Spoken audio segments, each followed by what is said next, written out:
I guess we gotta do this to unlock other stuff. Alright.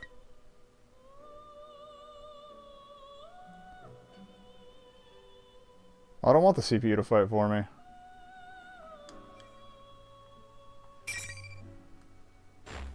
Ah, we gotta highlight it. Gotcha! Okay. I thought we were already highlighted. Okay, we're learning. Let's do the thing. So you will not require our assistance. Is that correct? Can't change the not battle voices to Japanese. Very well. In that case, there is nothing more to be said. As for your I like presence presents. here, this room is ordinarily only accessible to those bound by a So employees only. Gotcha. You are fated to Alright. refine your power. You will most definitely require our assistance. Until we meet again. Alrighty. Farewell. Let's get to work.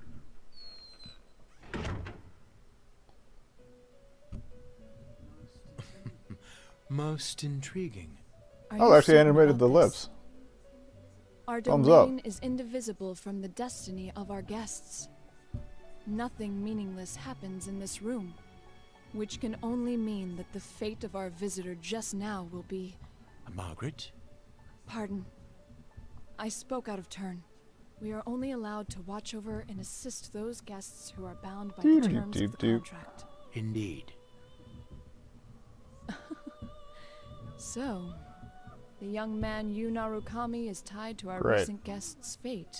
I wonder what fate, or rather, encounter will await him. Yu Narukami. Now that's a guest who never ceases to amaze. Cool, whatever.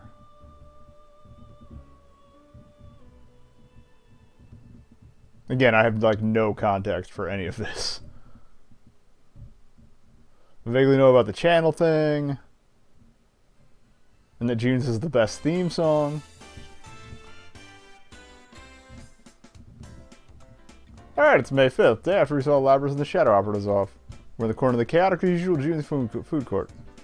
I had a hunch this was gonna happen. Well, your hunch isn't Oh, getting it's us the girl anywhere. that everyone What are we says is the supposed best to for do? There's some not a reason. single open seat. That's just how it goes Junes, at I'm Junes sorry, during not Golden Junes. Week. And on Children's Day at that. If it wasn't this busy, we'd be out of business by now. Today's Children's Day?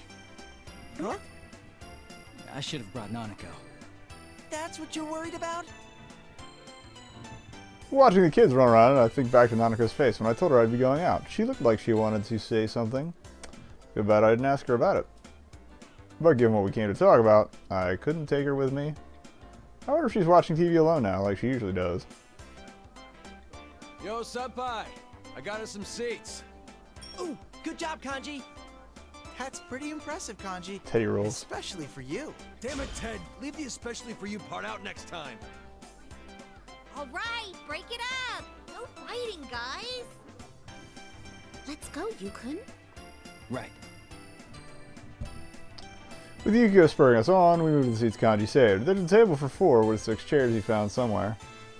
After waiting for everyone to be seated, Yosuke clears his throat, as if to drive away all the noise. So it's a great day out and, Dude, I don't think this is the time for that. well, how else should I start off? Look at the size of this crowd. I'd say I made the right call showing up He like looks amazing. this. If I came in my usual costume, the little kids would be swarming my adorable bod. I'd be mobbed. Oh yes, I've seen how the children tear off your fur from time to time. Wow! Are you being nice to me, Yuki-chan? Has our love finally blossomed? Huh? Oh, it's Of course cold. it hasn't. Shot down as always. It's because you never learn. Well, let's get down to business. We didn't get to talk much yesterday after all. I nodded, Chie. We gathered here yesterday after seeing Labyrinth off, but there wasn't time to calm down and talk about what happened. In the end, we agreed to leave the details to tomorrow, which is now today. Thanks. Don't worry about Thanks it. for that pro tip Let's there. start the investigation team meeting anyway. Yeah, though we are missing 2 people. It's just not the same without our full roster of pretty Fair enough. girls. Oh, not only Rise-chan, but Nao-chan couldn't be here either. Well, it's not like the other day, where we just lost contact with Rise. Mm-hmm. She seems really busy. She said she had work during the holidays, too. At least we got to talk to her yesterday. Yeah, Nato-kun's job is keeping her busy too. I guess it's the same old for them. Nato-kun knew things about what happened that not even we did. It's kind of odd hearing the English voices leaving the honorifics in, but okay. Susan and her friends from the start. Thanks to her, though, we got some good information. Well then, let's get everyone up to speed on what happened using that info. Yosuke's right. So much has happened these past few days that none of us has a good grasp on it at all. We need to sort through what we've learned again. Recap. What was it that started it all? Midnight Channel again, I guess. I thought I was dreaming for a good chunk of it, so it's not really hitting me. The Midnight Channel, that TV world we helped to restore peace in. It ended up being used by someone else in the Labras incident. Labras is the 5th generation anti-shadow suppression weapon, a girl with a mechanical body who was stolen from the Kirijo Group, one of Japan's biggest conglomerates. Someone threw her into the TV world. Okay. But Labras faced her other suppressed self there, and by accepting it, she awoke to her persona. That mostly wrapped things up. However, so this is canon. That's great. So who exactly was it that put Labras inside the TV? And why? At first, I thought the culprit was jealous of my popularity and tried to break us friends up. Mm-hmm. But that wasn't it. Their goal was to disrupt our hearts by making us fight each other, and then steal our personas after they returned to being shadows. Naoto said as much too. That's annoying. I don't know. Turning them back to shadows and stealing them.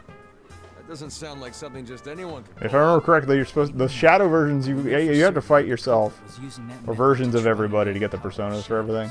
So, I think that's what they mean by shadows. Again, I never played, but I've watched a couple streams. Shadows, huh? That's definitely not something any normal person would do.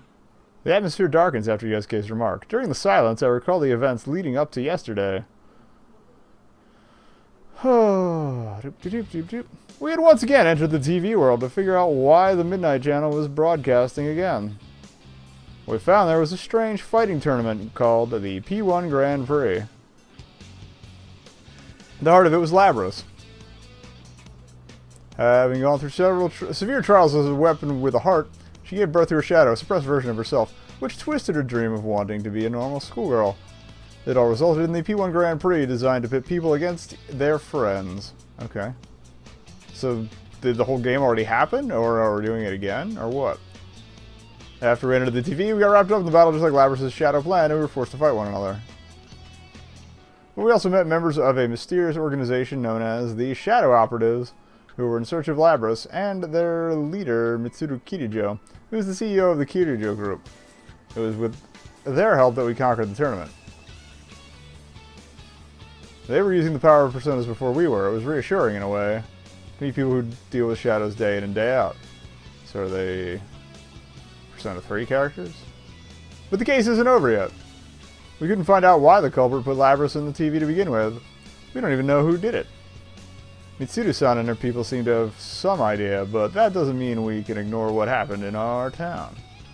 So we made the decision to investigate the case on our own too. Yay, hooray. That reminds me. How are things inside the TV? Electronic. The thought suddenly crosses my mind, so I asked Teddy. After we settled the first case, the TV world turned into a beautiful place, but it wasn't that way anymore during the P1 Grand Prix. I thought it looked pretty nice. I wonder what happened there after we saved Labras. Still the same. It should go back to normal eventually, but the P1 Grand Prix had such an effect that it's still noisy there. Oh, but... Huh? But what? Quit mumbling and just spit it out. It's hard to say for sure, but I sense these weird presences. They feel kind of like shadows, but not really. Weird presences? You mean there's something strange in there? I don't really That's know. inconvenient. What could it be? The culprit, maybe? Maybe, but maybe What else could it not. be then? We all look at each other after hearing Teddy's evasive answer. If something's in the TV world, it can only be a shadow, someone besides us who knows about that world, or someone who can use a persona.